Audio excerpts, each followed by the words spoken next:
어머니가 숨을 쉬지 않으십니다. 이런 전화를 받을 때마다 저는 가슴이 먼저 무너집니다. 30년 넘게 응급실에서 일해온 의사로서 수많은 죽음을 지켜봤지만 그 순간만큼은 늘 마음이 아팠거든요. 하지만 정작 제가 그 당사자가 되었을 때는 완전히 달랐습니다. 저는 김성호라고 합니다. 서울의 한 대학병원에서 응급의학과 과장으로 일하고 있어요. 그동안 정말 많은 분들의 마지막 순간을 함께 했습니다. 심정지 환자부터 교통사고 환자까지 죽음 앞에서 침착하게 대응하는 것이 제 일이었죠. 사망 진단서를 작성하고 유족들을 위로하는 것도 일상이었고요. 그런데 지난해 가을, 제 어머니가 돌아가시던 날은 정말 달랐습니다. 87살이셨던 어머니는 몸이 불편하시면서도 여전히 고집이 세셨어요. 병원 가는 걸 싫어하시고 집에서 지내시는 걸 좋아하셨거든요. 며칠 전까지도 직접 김치를 담그시고 손자들 용돈도 챙겨주시던 분이셨습니다. 그날 아침도 평소와 다르지 않았어요. 어머니는 거실 소파에 앉아 계셨고 저는 출근 준비를 하고 있었습니다. 엄마, 아침 드세요. 대답이 없으셨어요. 혹시 깜빡 주무신 건가 싶어서 살짝 어깨를 흔들어 봤는데 그때 알았습니다. 이미 돌아가신 거였어요. 그 순간 제 머릿속이 완전히 하얘졌어요. 병원에서는 그렇게 침착하게 처리했던 일들이 집에서는 하나도 기억나지 않더라고요. 119를 눌러야 하나, 경찰에 신고해야 하나, 사망진단서는 누가 써주나. 이런 기본적인 것들조차 생각이 안 났습니다. 떨리는 손으로 119에 전화를 걸었어요. 저희 어머니가 숨을 안 쉬십니다. 제 목소리가 이상하게 들렸어요. 의사인 제가 이런 전화를 걸게 될 줄은 정말 몰랐거든요. 구급대원들이 도착했을 때 저는 아무것도 할 수 없었습니다. 그냥 멍하니 서 있기만 했어요. 구급대원이 말했습니다. 저희는 사망 추정만 할 수 있고 정식 사망 확인은 의사가 해야 합니다. 병원으로 모시고 가야겠어요. 그 말을 듣는 순간 정말 당황스러웠어요. 집에서 돌아가셨는데 왜 병원에 가야 하지? 의사인 제가 여기 있는데 왜 안 되는 거지? 이런 생각들이 머릿속을 맴돌았습니다. 그제야 깨달았어요. 병원에서는 모든 시스템이 갖춰져 있었던 거였구나. 의사가 있고 간호사가 있고 행정팀이 있어서 모든 절차를 도와주니까 가족들은 그냥 슬퍼하기만 하면 됐던 거예요. 하지만 집에서는 모든 걸 가족이 직접 해결해야 했습니다. 어머니를 구급차에 모시는 그 순간이 정말 힘들었어요. 평생 집을 사랑하셨던 분을 차갑게 식은 몸으로 다시 밖으로 모시고 나가야 한다는 게 너무 가슴 아팠거든요. 게다가 혹시 경찰 조사가 필요할 수도 있다는 말까지 들었을 때는 정말 멘붕이었습니다. 응급실에 도착해서도 상황은 계속 어려웠어요. 평소에 다니시던 병원이 없으셔서 사망진단서를 받는 것도 복잡했고요. 어머니는 건강하셨을 때 병원 가는 걸 워낙 싫어하셨거든요. 그래서 정기적으로 진료받으신 의사도 없었고 최근 검사 기록도 없었어요. 결국 응급실 의사가 여러 검사를 통해서 사망진단서를 발급해 주셨는데 그 과정에서도 시간이 꽤 걸렸습니다. 그 사이 저는 장례식장에 연락을 해야 한다는 생각이 들었는데 사망진단서가 없으면 예약도 안 된다는 걸 그때 처음 알았어요.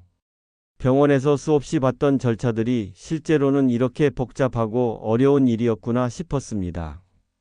유가족들이 왜 그렇게 당황하고 힘들어했는지 그때서야 진짜로 이해가 됐어요. 슬픔은 둘째치고 당장 해야 할 일들이 너무 많은 거예요. 그날 이후로 저는 많은 생각을 하게 됐습니다. 죽음을 매일 보는 의사조차도 정작 가족의 죽음 앞에서는 이렇게 무너질 수 있구나. 그렇다면 일반 분들은 얼마나 더 당황스러우실까? 이런 상황을 미리 준비할 수는 없을까? 여러분도 언젠가는 이런 순간을 맞이하게 될 거예요.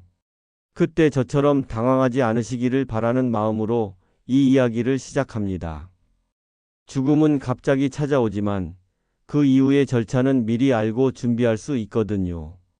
그렇다면 집에서 가족이 돌아가시는 상황이 생겼을 때 우리는 정확히 무엇을 해야 할까요?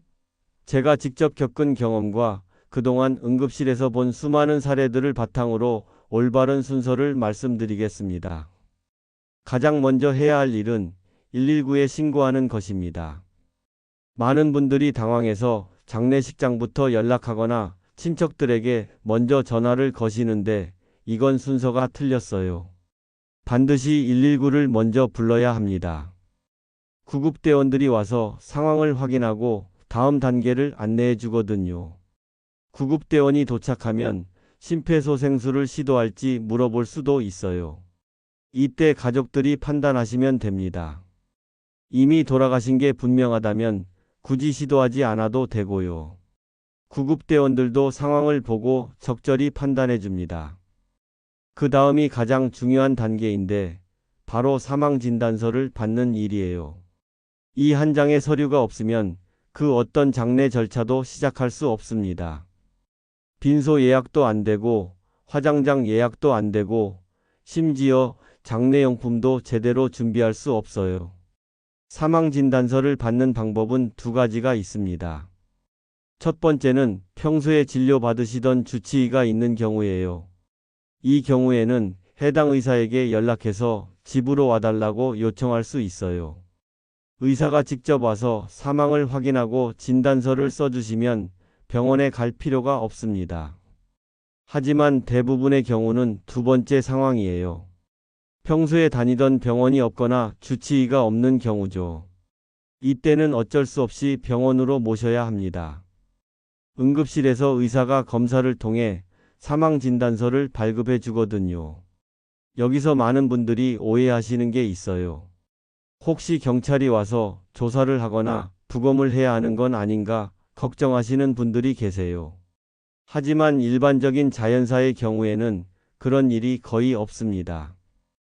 가족이 지켜보는 상황에서 평소 앓던 병으로 돌아가신 경우라면 특별한 조사 없이 진행돼요. 다만 몇 가지 경우에는 경찰 조사가 필요할 수 있어요. 가족이 아무도 없는 상황에서 돌아가신 경우, 갑작스럽게 의식을 잃고 쓰러지신 경우, 외상이 의심되는 경우 등이죠. 하지만 이런 경우에도 대부분은 간단한 확인 절차일 뿐이니까 너무 걱정하지 마세요. 사망진단서를 받을 때 주의할 점이 하나 있어요. 반드시 여러 장을 받으셔야 한다는 거예요. 보통 한 장만 받으시는 분들이 많은데 나중에 보험 처리나 각종 행정 업무를 할 때 원본이 여러 개 필요하거든요. 최소한 서너 장은 받아두시는 게 좋습니다. 그리고 절대 하지 말아야 할 행동들도 있어요. 첫째, 사망진단서를 받기 전에 장례식장에 연락하는 것. 진단서가 없으면 예약 자체가 안 되니까 시간만 낭비하게 됩니다. 둘째, 고인의 몸을 함부로 움직이거나 옷을 갈아입히는 것. 이런 건 전문가들이 와서 처리해 주니까 그냥 두시면 돼요. 셋째, 너무 많은 사람들에게 한꺼번에 연락하는 것. 일단 가까운 가족들에게만 알리고 장례 준비가 어느 정도 정리된 다음에 다른 분들께 부고를 드리는 게 좋습니다. 처음부터 너무 많은 분들이 오시면 오히려 절차 진행에 방해가 될 수 있어요.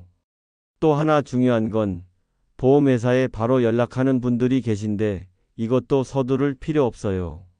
사망진단서를 받고 장례가 어느 정도 정리된 다음에 해도 늦지 않습니다. 오히려 슬픔에 잠긴 상황에서 복잡한 보험 절차를 처리하려다 보면 실수하기 쉬워요.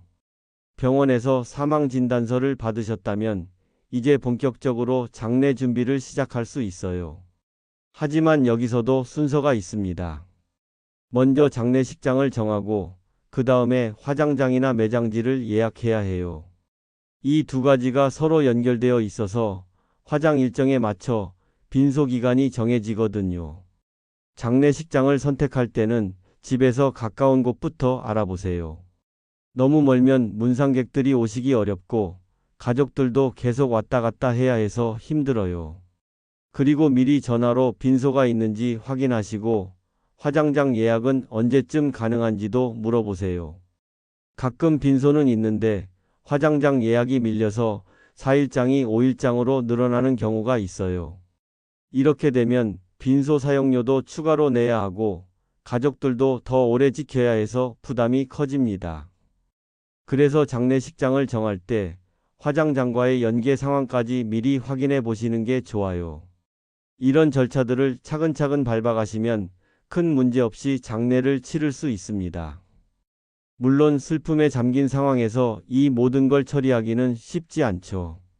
하지만 순서만 알고 계시면 훨씬 수월하게 진행할 수 있어요. 사망진단서를 받으셨다고 해서 모든 게 끝난 건 아니에요. 이제부터 본격적인 장례 준비가 시작되는데 여기서 많은 분들이 예상치 못한 어려움을 겪게 됩니다. 특히 장례식장과 화장장 예약 문제는 정말 심각해요.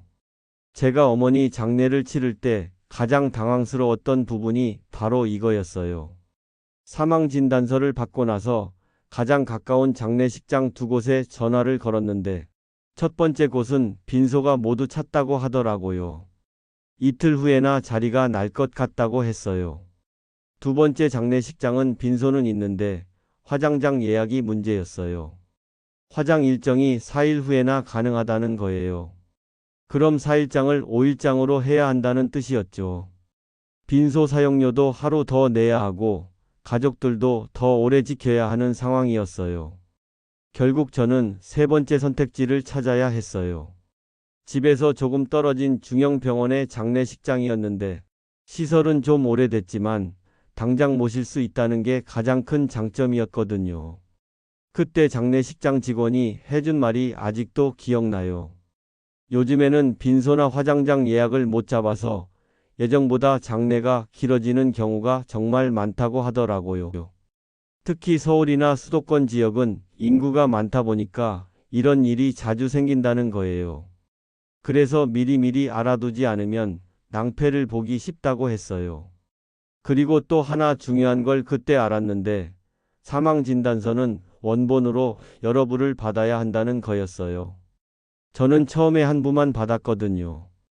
그런데 장례식장에서도 원본이 필요하고 보험 처리할 때도 원본이 필요하고 나중에 각종 행정 업무를 할 때도 원본이 계속 필요한 거예요. 복사본으로는 안 되는 경우가 대부분이어서 결국 병원에 다시 가서 추가로 발급받아야 했어요. 그 과정에서 시간도 많이 걸리고 번거로웠죠. 그래서 처음에 받을 때 최소한 서너 부는 받아두시라고 말씀드리는 거예요. 실제로 며칠 전에도 비슷한 상황을 목격했어요. 70대 후반이신 박영수 씨라는 분이 계셨는데 아버지가 돌아가셔서 장례 준비를 하시는 중이었어요. 그런데 장례식장은 예약했는데 화장장 예약이 안 되는 상황이었거든요. 박영수 씨는 4일장으로 계획했는데 화장 예약이 일주일 후에나 가능하다는 얘기를 들었어요. 그럼 7일장을 해야 하는 건데 빈소 비용도 많이 나오고 가족들 체력도 한계가 있잖아요. 결국 다른 지역 화장장까지 알아보고 나서야 겨우 예약을 잡을 수 있었다고 하더라고요.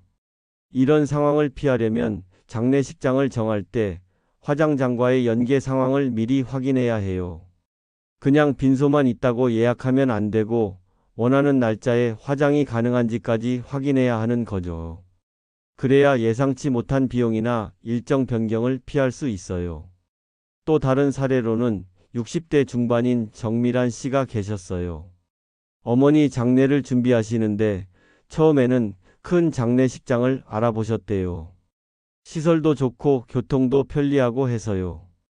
그런데 예약이 꽉 차서 사흘을 기다려야 한다는 얘기를 들었어요. 그래서 결국 작은 규모의 장례식장을 선택하셨는데 오히려 더 만족스러웠다고 하시더라고요.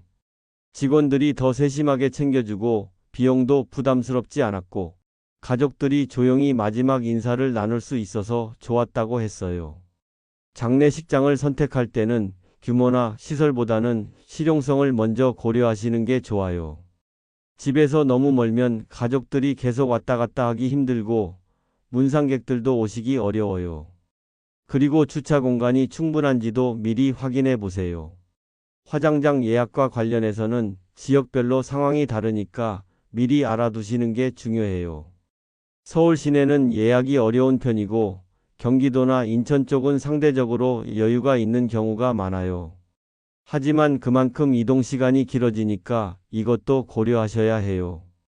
그리고 사망진단서 관련해서 한 가지 더 팁을 드리면 병원에서 받을 때 담당 의사나 간호사에게 장례 절차에 대해서도 간단히 물어보세요. 대부분의 병원에서는 이런 경험이 많아서 유용한 조언을 해줄 수 있어요. 특히 해당 지역에서 예약하기 쉬운 장례식장이나 화장장 정보를 알고 있는 경우도 있고요. 병원 자체에 장례식장이 있는 곳도 있으니까 그런 것들도 미리 확인해 보시면 좋겠어요. 마지막으로 장례 준비를 하실 때는 혼자서 모든 걸 해결하려고 하지 마세요. 가족이나 친척 중에서 역할을 나누어서 진행하시는 게 훨씬 효율적이에요. 한 사람은 장례식장 알아보고 다른 사람은 부고 준비하고 또 다른 사람은 화장장 예약하고 이런 식으로요. 이렇게 준비해도 예상치 못한 일들이 생길 수 있어요. 하지만 미리 알고 계시면 당황하지 않고 대처할 수 있을 거예요. 저는 의사로서 수많은 임종을 지켜봤습니다. 하지만 가장 마음에 오래 남는 건 그 죽음이 얼마나 존엄하게 마무리되었느냐였습니다. 어떤 가족은 끝까지 조용하고 따뜻하게 작별을 하고 어떤 가족은 당황과 혼란 속에 장례를 치르느라 서로에게 상처만 남기고 끝나는 경우도 있었죠. 어느 늦가을 저녁이었습니다. 비슷한 시간대에 두 분의 어르신이 집에서 돌아가신 채로 병원 응급실로 모셔졌어요. 한 분은 80이 넘으신 아버지였고 다른 한 분은 70 중반의 어머니셨어요. 상황은 닮아 있었지만 두 가족의 반응은 너무나도 달랐습니다. 먼저 도착한 가족은 정말 놀라웠습니다. 큰 소리 한 번 없이 차분하게 접수를 마치고 담당 의사에게 주치의는 송파동 김희준 내과 원장님이고 사망진단서 요청은 이미 드려놨습니다. 라고 말씀하셨어요. 이어서 장례식장 이름과 화장 일정도 정확히 전달해 주셨죠. 모든 게 정리되어 있었고 필요한 서류가 빼곡하게 적힌 어사이즈 종이를 건네셨어요. 유족 중 한 분이 말씀하셨습니다. 아버지가 살아계실 때 정리해 놓으신 거예요. 만약 일이 생기면 이걸 펴서 보라고 하셨죠. 순간 응급실 안에 있던 사람들 모두가 숙연해졌습니다. 반대로 다음에 오신 가족은 많이 혼란스러워 보였습니다. 어머니가 집에서 조용히 숨을 거두셨다는데 어떻게 해야 할지 모르겠다며 울먹였어요. 장례식장은 정하지 못했고 주치의도 없었으며 어떤 서류가 필요한지도 전혀 모르셨죠. 결국 경찰 조사가 들어갔고 사망 확인이 늦어지면서 장례는 이틀이나 밀리게 됐습니다.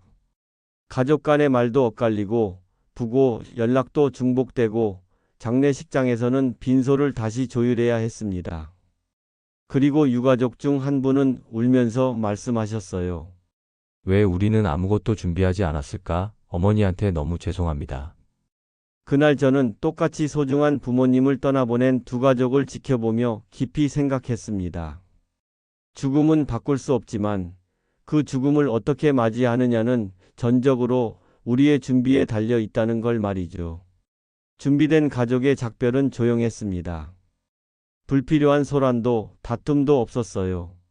오히려 장례식장에 오신 분들이 정말 고인이 평안히 가셨구나라고 말씀하시더군요. 남겨진 가족도 덜 후회했고 서로를 더 깊이 위로할 수 있었습니다. 반대로 준비가 안 된 경우에는 당장 장례 절차만도 벅찼고 감정적으로도 불안정했어요. 가족끼리 원망하는 분위기도 생기더군요. 누구 하나 정리된 생각을 못하니 작은 일에도 짜증이 나고 울컥하는 거죠. 그 과정에서 고인의 마지막을 충분히 기억하지 못하게 되는 게 가장 안타까웠습니다. 여러분, 이 이야기를 들으시면서 마음속에 떠오르는 얼굴이 있으신가요? 나의 부모님일 수도 있고, 배우자일 수도 있고, 혹은 먼 친척일 수도 있겠죠. 우리가 사랑하는 사람이 언젠가 맞이하게 될 마지막 순간을 어떻게 지켜줄 수 있을까요? 그 답은 단순합니다. 지금 이야기하는 겁니다. 부모님이 살아계실 때 조용한 어느 날 이렇게 말해보세요. 엄마, 혹시 나중에 갑자기 일이 생기면 어떤 방식으로 장례를 치렀으면 좋겠어요? 아버지, 요즘은 사전 장례 계획도 할 수 있다던데 우리도 한번 얘기해 볼까요? 처음엔 어색할 수 있어요. 어른들도 처음엔 불쾌해하시거나 그런 말은 왜 꺼내냐 하실 수 있습니다. 하지만 진심으로 걱정하는 마음에서 꺼낸 말이라는 걸 알고 나면 그분들도 어느 순간부터는 조용히 생각하시기 시작합니다. 죽음을 준비한다는 건 결국 남겨질 사람들을 위한 배려이자 사랑입니다.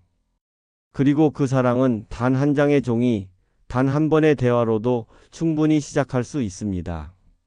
지금이라도 늦지 않았습니다. 준비된 사람은 마지막까지 따뜻하고 단단하게 사랑을 지킬 수 있습니다. 우리는 종종 이렇게 말합니다. 죽음은 아무도 준비할 수 없는 일이다. 하지만 정말 그럴까요? 물론 죽음 자체는 피할 수 없지만 그 순간을 맞이하는 방식은 미리 준비할 수 있습니다. 그것도 어렵지 않게요. 단지 종이 한 장이면 충분하니까요. 어머니가 돌아가신 이후 저는 하나의 습관을 갖게 됐습니다. 매달 한 번씩 가족들과 마지막 순간에 대해 이야기하는 시간을 갖는 거죠. 거창한 게 아닙니다. 오히려 아주 단순한 걸 묻는 거예요. 엄마, 병원은 어디 다니셨어요? 아버지, 혹시 보험 서류는 어디 있어요? 이런 작은 대화 하나가 나중에는 아주 큰 힘이 됩니다. 실제로 제가 지금도 사용하고 있는 체크리스트가 있어요. 특별한 형식이 필요한 것도 아닙니다. 그냥 어사이즈 종이에 가족 이름을 적고 그 아래 5가지만 정리하면 됩니다. 첫째, 연락처입니다. 부모님이 주기적으로 진료받는 병원, 담당 의사, 형제나 가까운 친척들 연락처를 적어두세요. 급한 상황일수록 누굴 먼저 불러야 하는지가 헷갈리거든요. 둘째, 희망하는 장례식장과 장례 방식입니다. 가까운 장례식장 이름을 2-3군데 적어두고 매장을 원하시는지 화장을 원하시는지도 함께 써두세요. 너무 구체적이지 않아도 괜찮아요. 그냥 동네에서 가까운 장례식장 정도로만 적어도 큰 도움이 됩니다. 셋째는 서류 위치입니다. 가족관계 증명서, 주민등록등본, 보험증서나 인감도장 같은 것들이 어디에 있는지를 정리해 두는 거예요.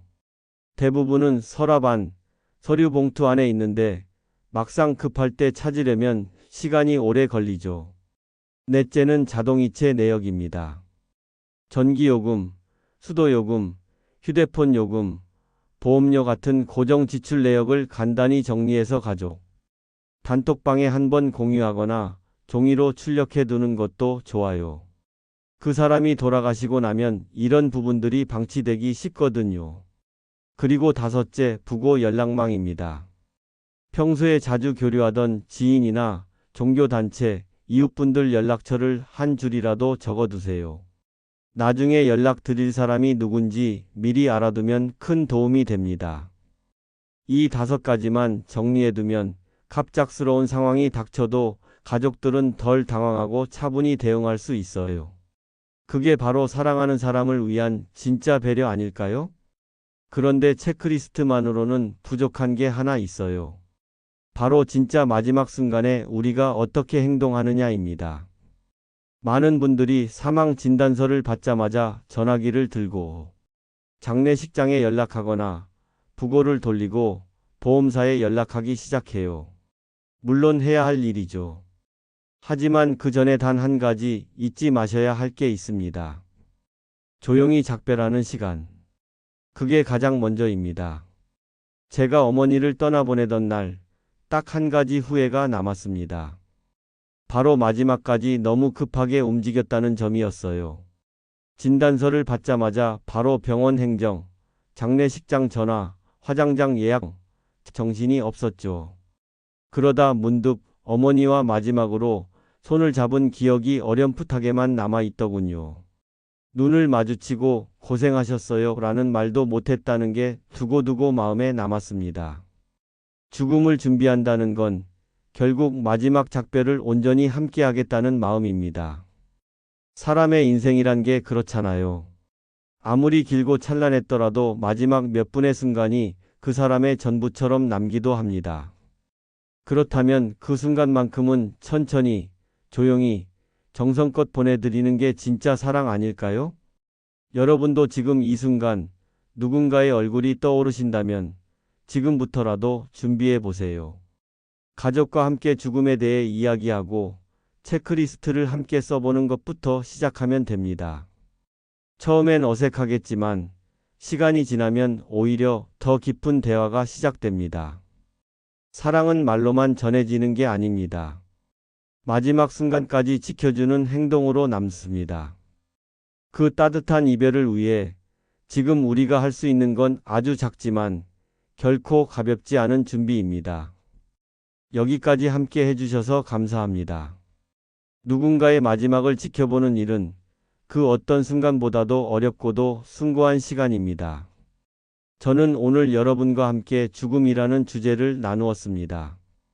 결코 가볍지 않은 이야기였지만 반드시 한 번은 짚고 넘어가야 할 이야기이기도 했습니다. 죽음은 언젠가 누구에게나 찾아옵니다. 하지만 그날이 찾아왔을 때 당황하지 않고 존엄하게 이별할 수 있는 방법은 있습니다. 그것은 바로 오늘처럼 미리 알고 준비하는 것입니다. 단 한 장의 체크리스트, 단 한 번의 대화, 그리고 마지막 순간의 조용한 작별. 이 세 가지만으로도 우리는 사랑하는 사람의 삶을 아름답게 마무리할 수 있습니다. 그리고 남겨진 우리 자신도 조금은 덜 후회하며 살아갈 수 있을 것입니다.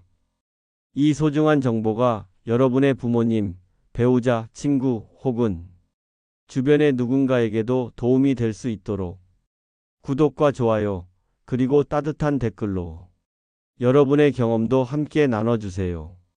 여러분의 건강한 노후를 다담지혜가 진심으로 응원합니다. 끝까지 들어주셔서 감사합니다.